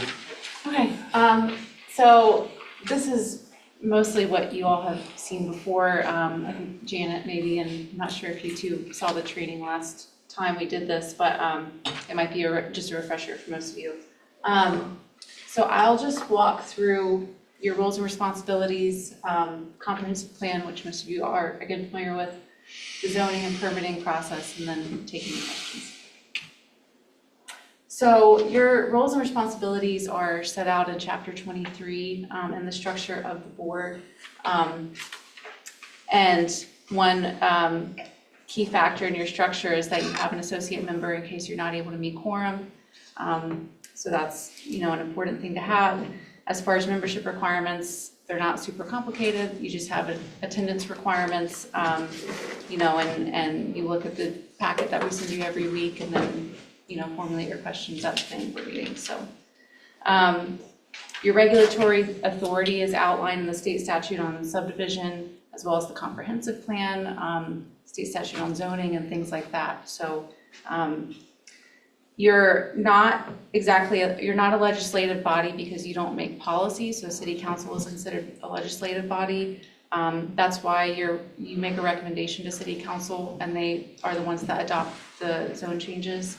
But you do have sometimes quasi-judicial authority, like for example, when you're making a decision on a conditional use, that's considered quasi-judicial.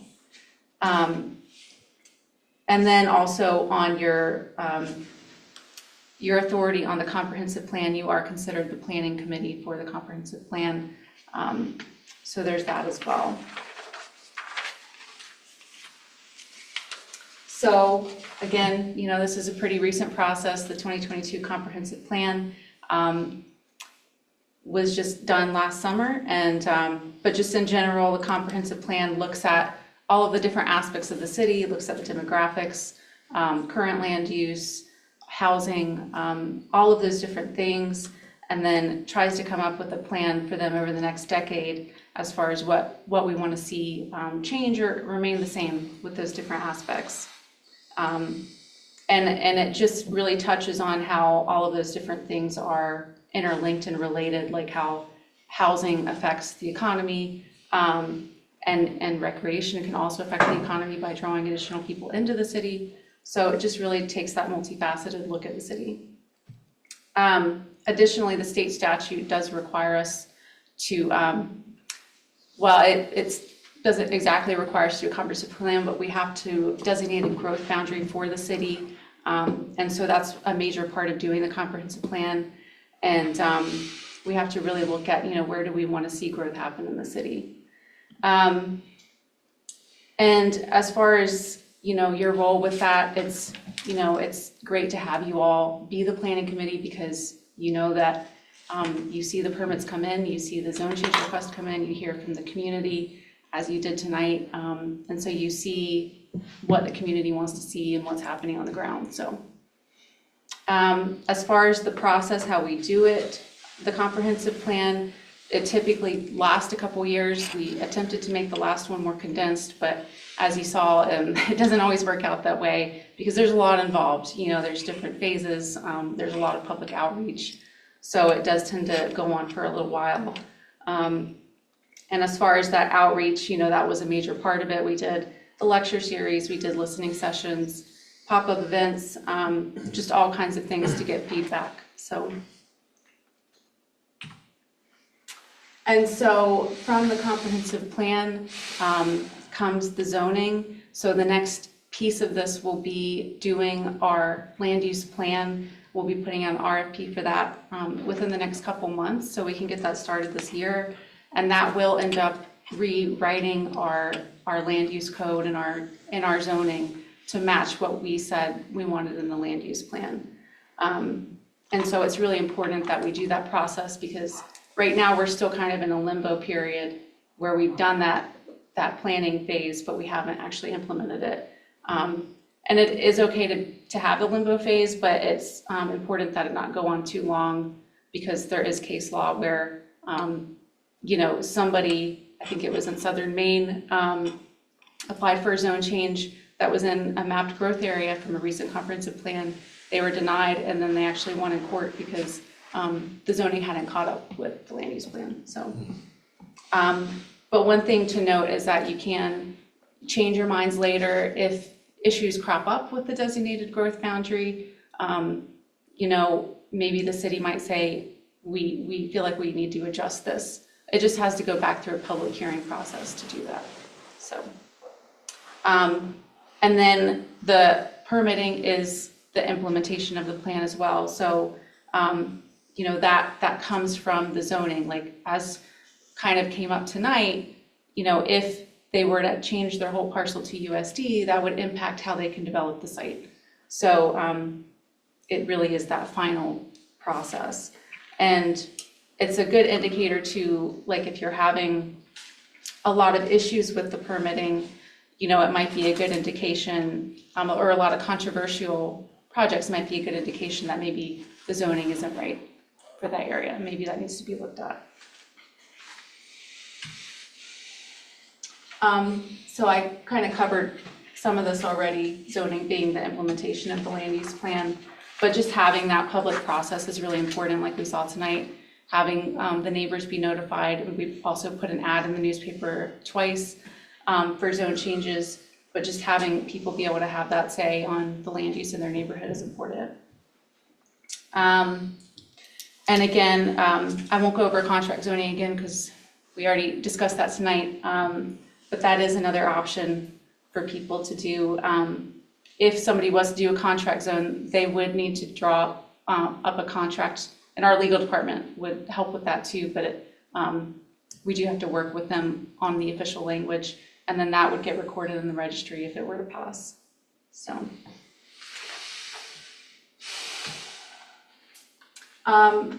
as you know, there's 3 different types primarily of permits in the city. We have the regular site plan, we have the conditional use, and we have subdivision. With the site plan, it's a lot more cut and dry. It's really just looking to see if the site supports the use, if they meet the dimensional controls, and things like that. The conditional use, as we've been through recently, shows that it's more subjective. it's less about does the site support the use? It's more about, does this fit in the neighborhood? Is this a good site for this use? So, but if you do decide that it doesn't fit in the neighborhood, you do have to state your reasons why you feel that it doesn't. So, as far as subdivision, that's required when you create 3 or more lots or 3 or more units. However, there are some exemptions to that in the state statute. I will note, though, that the state statute is under review. There's some legislation pending that would exempt some smaller multifamily projects from subdivision, and that would really help spur more affordable housing, because creating a 3 or 4 unit, having that go through subdivision review can be pretty cumbersome for people. So,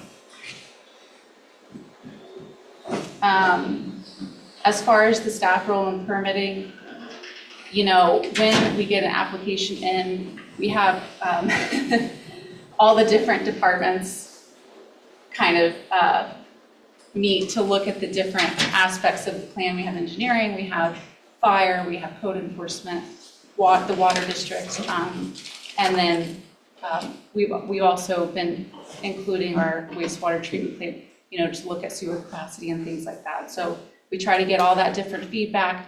We work with the applicant if there's anything they need to change on the plans, and we try to make sure everything is complete as possible before it gets to you as the board.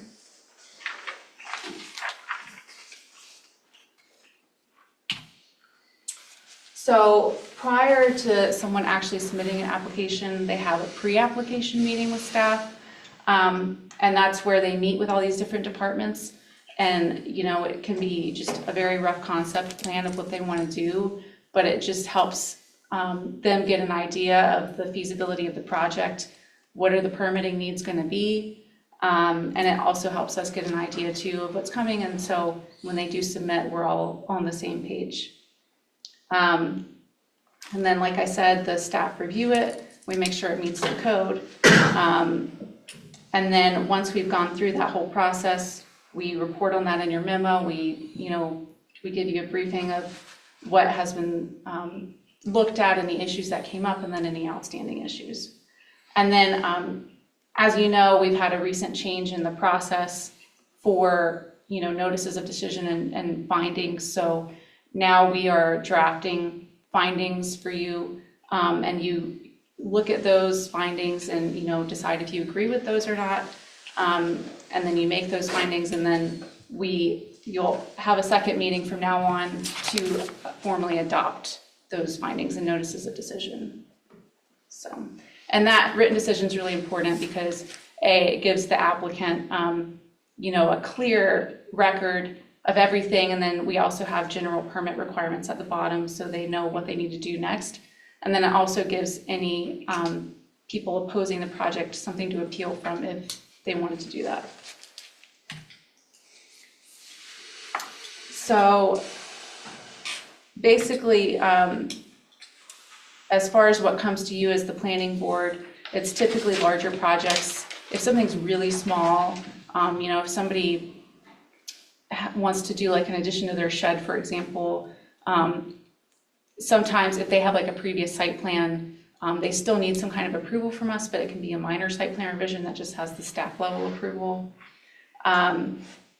As far as site plans go, we do just make everything a public hearing just to be consistent. And also just in case you decided at some point you thought it should be a public hearing, you wouldn't need to have a second meeting. It can just all be in that one meeting. We typically have 20 days to review, but we don't typically need that long. Sometimes though, it depends on the application. Things could get drawn out a little more depending on how complete their application is when they submit. So, also as far as your review of things during meetings, if you're unsure about things like you were tonight, you can postpone it, but it has to be to a specific date, and then you have to state why you're postponing it. It is good to work with the applicant though, usually for a project, just to make sure they're good with that postponement, and make sure they're on board. And then also, if you are leaning towards voting no on a specific finding or the project, you can ask the applicant to change things. I mean, the board would need to agree to ask the applicant to do that, but for example, if it's the conditional use, you know, and it's something in the site design or something like that, you can ask them to come back with a different design rather than just outright voting. So, and so just some different types of permits. There's the SLOTA, Site Location of Development. That is a state permitting requirement for very large projects. And the city of Bangor does have what's called delegated authority, so we can typically review those ourselves. We do have to notify the state. There are occasions though where DEP will want to review those. So I think usually Hudson solar projects, and then sometimes airport projects too. Let's see what else. If a project is in the mall area, there is an impact fee usually associated with that, and those impact fees go towards infrastructure, things like sidewalks and things like that. So again, conditional uses, it's really just about how it fits into the neighborhood. And there can't be any variances. It has to stick to the basic zoning requirements, dimensional controls and things like that. There can also be specific conditions for a conditional use, like drive-throughs often have to have enough queuing space. So they have to meet those in addition to the general conditional use standards. And then there's also usually a traffic study required. And they have to, again, show, you know, that the building bulk, things like that, the intensity of the use fit in with the surroundings. So yeah, as far as subdivision, that primarily came into play across the country really after World War II. Developers, people were finding that they would create these lots and then they wouldn't create a road, so people were stuck with lots without access. And so a lot of communities started making requirements. So if somebody is going to subdivide lots, they have to create access. And so that's the main premise of subdivision. But of course, there's a lot of other things that we look at when somebody does subdivision. You know, are they controlling erosion? Are they looking at traffic? All of those different things. But as far as the road, we see a lot of subdivisions, major subdivisions creating a road and then giving it to the city, so then it becomes a public way. And so engineering looks at those road designs to make sure it meets city road standards. And then with larger subdivisions, major subdivisions, we have a 2-meeting process, so they have to get preliminary approval first and then their final approval after that. And then minor is typically 1, but as you know, that can be drawn out. So I think that might be everything. Okay, so as far as the notices of decision, they're still mostly the same as they were before. We have the permit requirements referenced at the beginning, the record of the vote, but now the findings section is a lot more extensive. It's going to have what the board actually decided during the meeting on each standard. And then it has the decision itself, any conditions the board placed on approval. And then at the end, we have a section for general permit requirements, which is just things like they have to get started on the project within a year, complete within 2 years, get their building permit. And then sometimes with certain projects, they have to do things before they get their building permit, like record their plans at the registry, things of that nature. And then it does have a section at the end about appealing if anybody wanted to do that. That's all. Questions? There's a lot there. Just a quick one. You mentioned attendance requirements, and I wasn't able to find those in the codes I looked on. What are they? I need to double check, because that might actually be a city policy, but I did think it was in chapter 23. I'm not sure, but I can find out for you. Attendance? I'm just curious because I'm taking a month off this summer, so I wanted to let you know. Oh, I see what you're saying. That's just a couple meetings though. Yeah. Yeah, Anya. I'm the alternate, yeah. I missed like the first three when I was alternate for whatever reasons. Anya gave us, at the first meeting in January, I think, you gave us, bylaws. I didn't find it there either, but maybe I didn't look hard enough. Well, I'm not surprised you didn't find it there, but I had never even seen the bylaws before. I don't know if any of you folks had ever seen the bylaws either, but. I did put those in your packet for January 16th. Yeah, that's but what I I can, mean, we've got them, I yeah. can send them out again though. No, I'm not sure you necessarily need to, but I just want to bring it up because you didn't mention it. But I think they're useful for that sort of thing. And we had talked a little bit about maybe updating those, and I think there's some things that we would like to do to get better at some of the things that we're doing, and that's one of those places that we've talked about, just improving those bylaws. Maybe adding that in there would be a helpful place to have it. It's the kind of thing that ought to be in the bylaws. Yeah, so just know that that's been thought of, and you all have a copy of what we have for bylaws. I have a couple of comments. I think it would be really helpful coming on as a new member. This is really overwhelming. As a regular citizen that knows nothing about building and what have you. So, just some thoughts that I had. Ann and I tried to work together a little bit, but it happened to be in her transition period, so it just was, she just had too much going on. But I think it would be helpful to have sort of a mentor or somebody for guidance. I didn't even think to watch the meeting that I missed. It would have been helpful to know that kind of thing. Now I would know going forward. At that point, I didn't have a clue. So there's so many things that just would be helpful.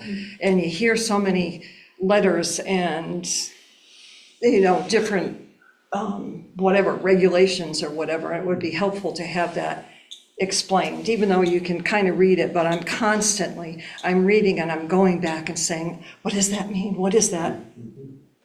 Whatever, what is a USD? What is a this? What is a that? So, I think for me anyway, it's been a struggle this year. I think I loved that the findings were written out for us. I think that's something that's really important because again, we're just a bunch of regular people and we could botch something by not having the correct guidance. We don't have to, I get, you wouldn't make a motion that you didn't agree with, but at least you'd have that guidance of this is the direction that it should go in so we don't miss something important and have a problem going down the road. Just a couple of things that I had thought of, that would have been. I did try to write out the different acronyms, but I'll definitely try to double check. Well, just knowing what they mean, that's, it's flipping back, okay, what does this mean and how does this relate to this thing? And then I lost track of what it is I was reading because I had to go off and, figure out what it was that we were referring to. So it might just be a me thing, but, I want to do a good job and I want to understand what it is that I'm doing and feel comfortable. I just want to say, it's not just a you thing. Somebody said,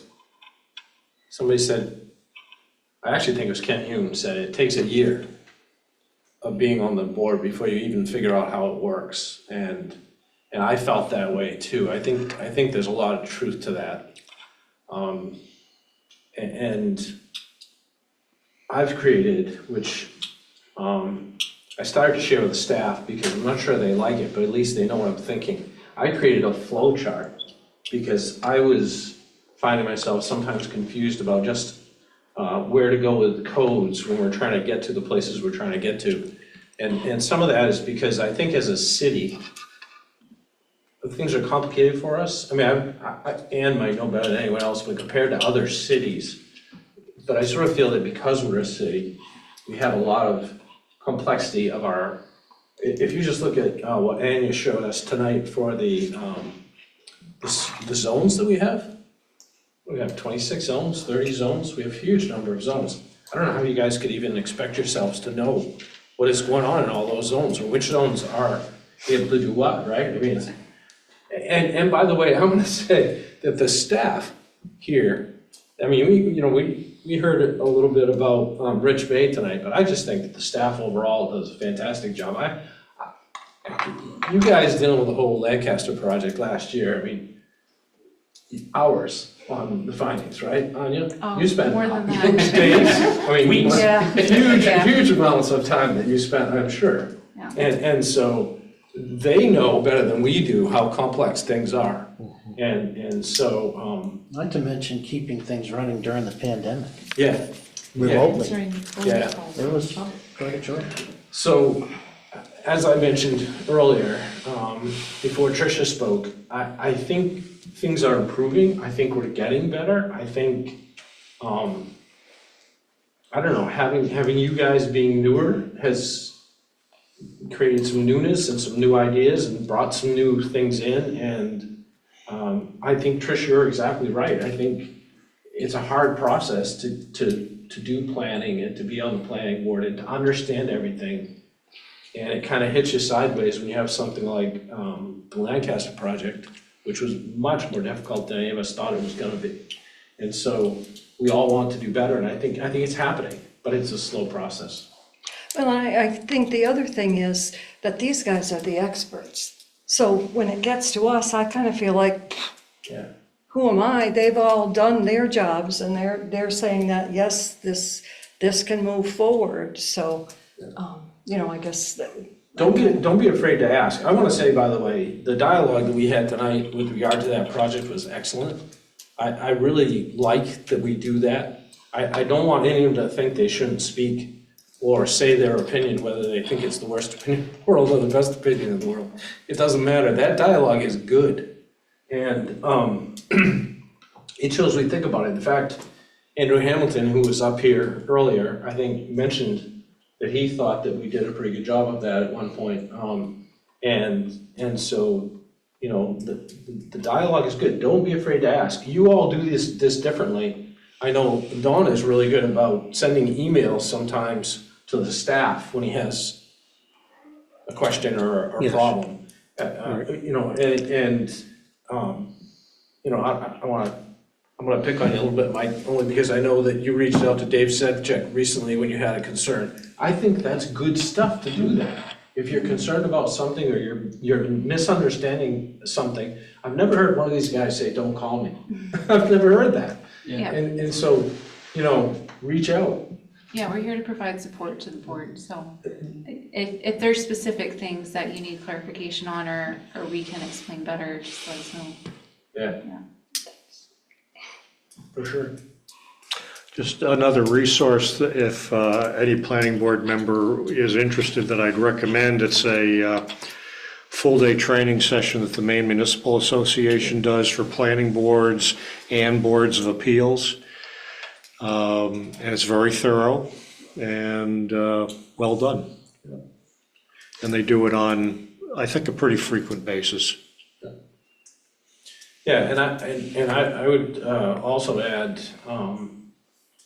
what we decide on, I said it tonight to the audience, what we decide on is in essence based upon the 165 code and the comprehensive plan. So you want to get yourself familiar with that code. And our code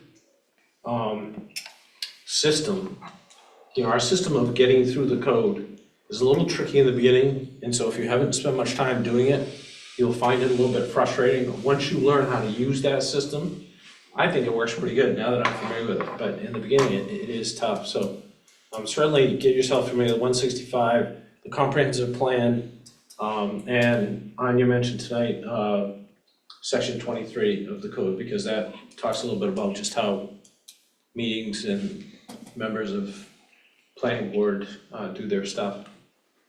Anyone else? Sorry to talk too much, but. And Grace do you know where she went when she was gonna give the legal? Yeah, she asked if we could do it in 2 weeks. Okay. That's fine. It's your next meeting. All right. Yep. Yeah, and Dave's on vacation, right, so he'll be back, I would assume, and then, they can do it together or whatever. Any other questions? you guys? I wanted to ask about the comprehensive plan, and if that's ever gonna be brought back forward to us to give a sort of status update on how things are going with some of the different actions that were called out, sort of the audit success, if that's something that would ever be shared with us directly, or if it really goes to a different group to. Yeah, we can definitely do that. We would just need to pull together a spreadsheet of what's happened and everything, so. But we have already implemented some things in there. And like, you know, your next agenda item will be something based on that. But we are gonna be doing a housing study. That was one of the strategies. You know, the SMPS and GCNS changes that were made last year to allow high density residential, that was a strategy. So there's definitely been work on that, but it would be good to have that laid out in a spreadsheet, so. Anya, you had mentioned you're going to be going through the process of engaging a consultant to make changes to implement the comprehensive plan in going through the development code.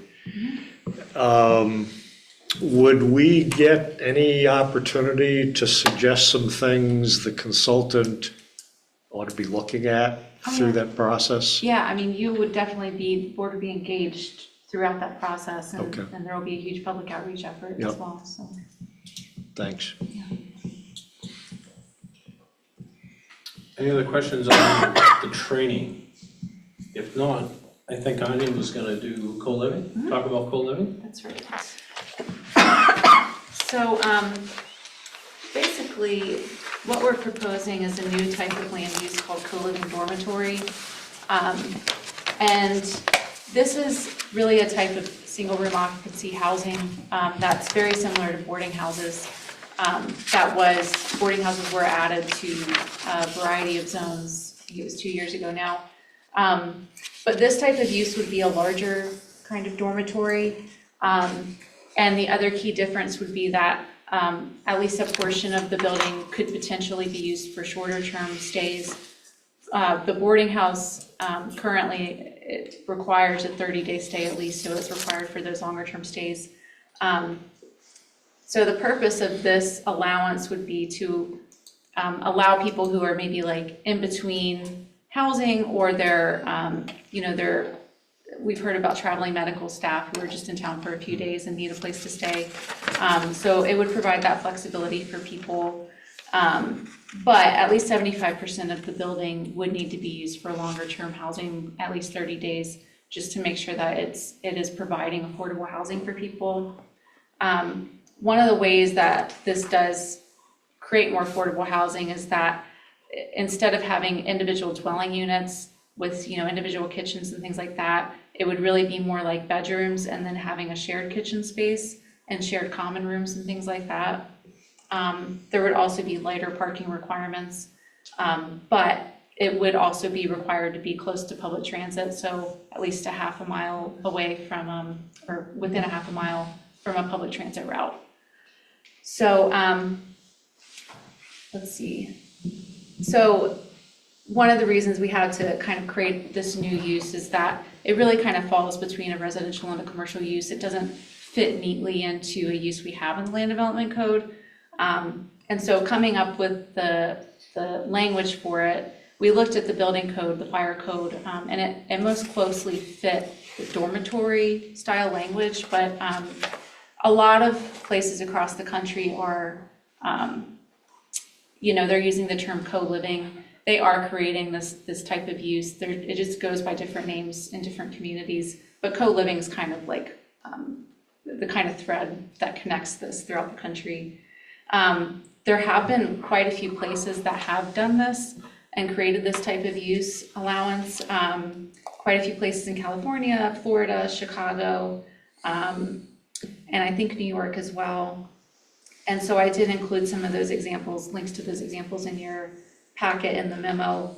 We just workshopped this with Bed last night, so it's the same memo. But as far as zoning allowances, this would allow them as a conditional use in our high density residential zones, downtown, waterfront, and the NSD zones, and then permitted by right in SMPS and GCNS.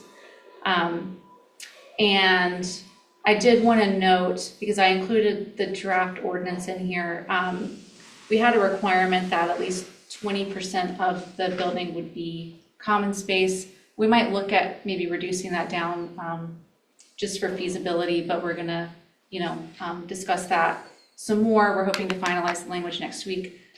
If you all have any thoughts, please let me know. But yeah, we do have that draft language in there. I don't know if you've had a chance to look at it, but I'm happy to hear any thoughts. And I should say, they would be required to have a business license for the long-term rentals and a short-term rental license for the short-term rentals, so. Are there ever long-term rentals? What do you mean? Well, how is this so different from like a hotel?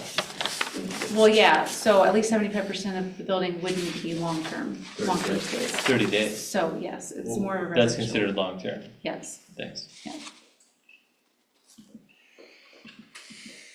Any other comments, guys, on that?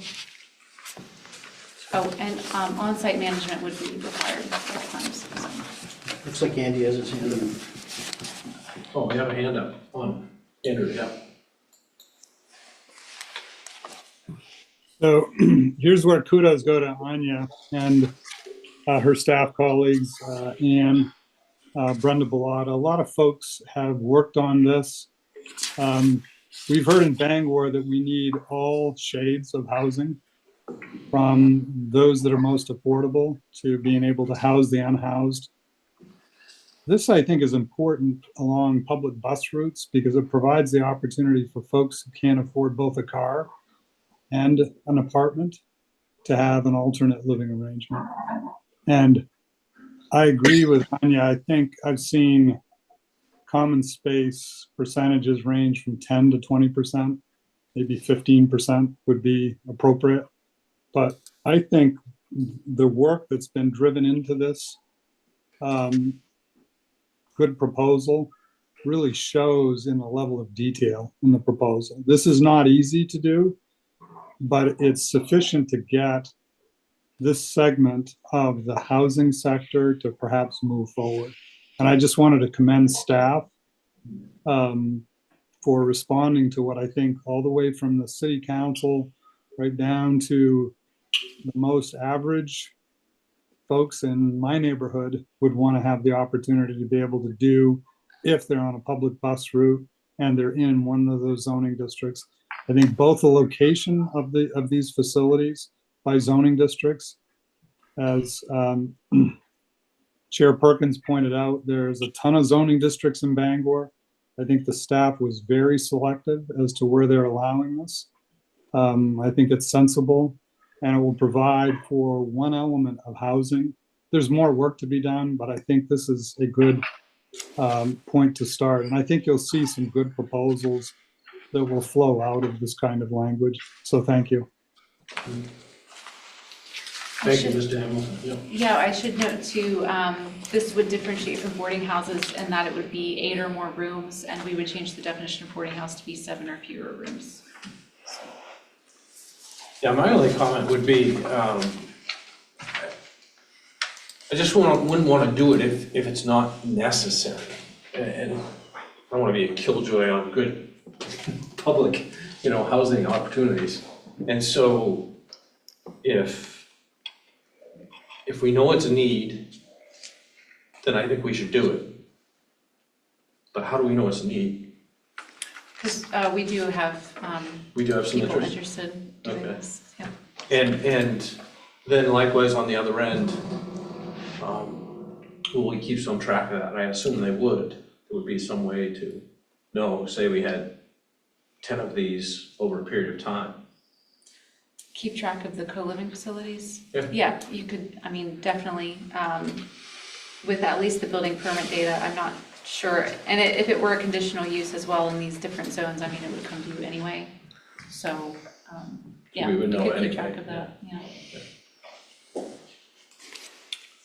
How will you handle parking requirements, or how will you specify parking facilities? So the proposed language is to do 1 per every 3 rooms, and to offset that, they are required to be within a half mile of public transit. So the idea is that they would hopefully use public transit more and not require as much parking. And the target demographic of this type of use would potentially not have a car. That's just, something that's come out and looking at this across the country, so.